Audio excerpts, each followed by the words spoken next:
All right, guys, here is our first card, and I think this one is so adorable, especially because at first I didn't even realize you could make cupcakes out of the framelits for this set, so I think that's kind of cool. Now, I took and embossed my card with the large polka dot embossing folder, so I'm just going to fold that in half.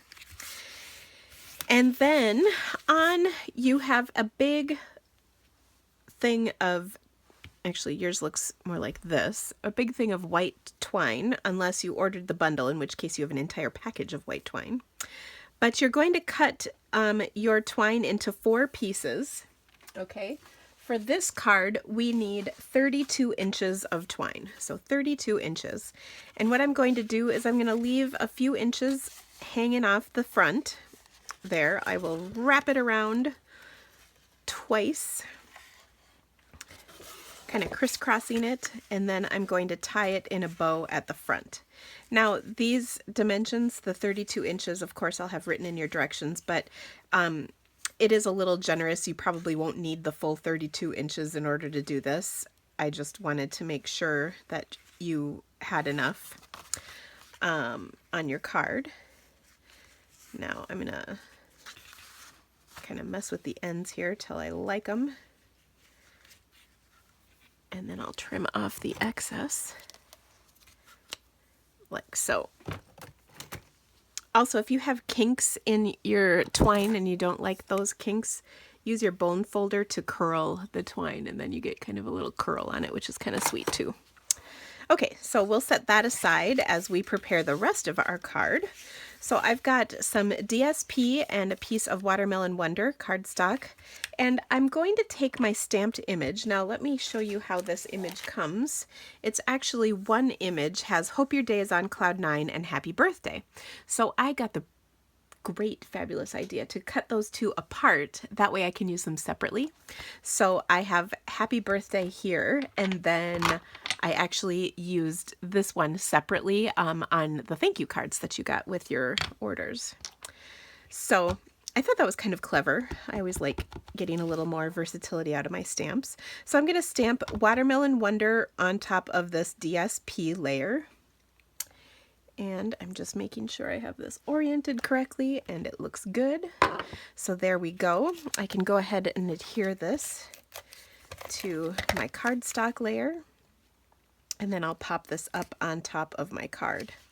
I will also take these 3 1-inch circles that I've punched for you and adhere them to my card or to this layer as well. And these I like to do kind of one on each side, and then I'm using kind of one of the lines in the print to make sure that they're going across at the same height. Then I'll center this one in the middle, okay? And because I'm already getting ink everywhere, I'll go ahead and close this up. All right, so maybe I do get ink sometimes on things. Now, I also die cut 3 cupcake bottoms. So there's 2 and 3 cupcake tops from our initial pile of scraps from that first video. So hopefully you saw that. If not, I highly recommend going back because it sort of is the key to getting all of the pieces you need cut. So here are my 3 pieces. That one's bad because I messed up on it. So I'll take the 3 cupcake bottoms and adhere each of those. Glue dots work great on this, or you can see I'm using my fast fuse. And we'll just adhere those right on here.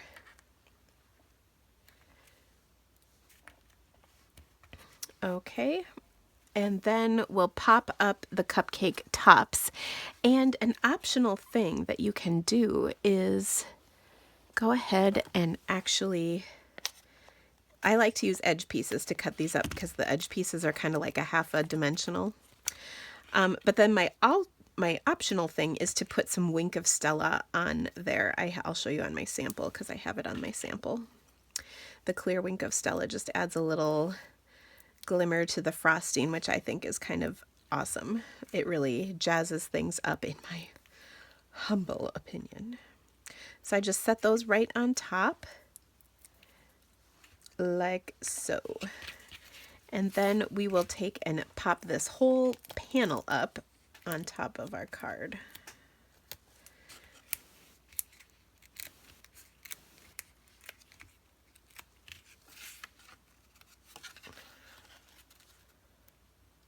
Like that. Okay, so here it is without any shimmer, and here it is with the shimmer. Doesn't that add a nice little touch? Love it. All right, so there's our first card.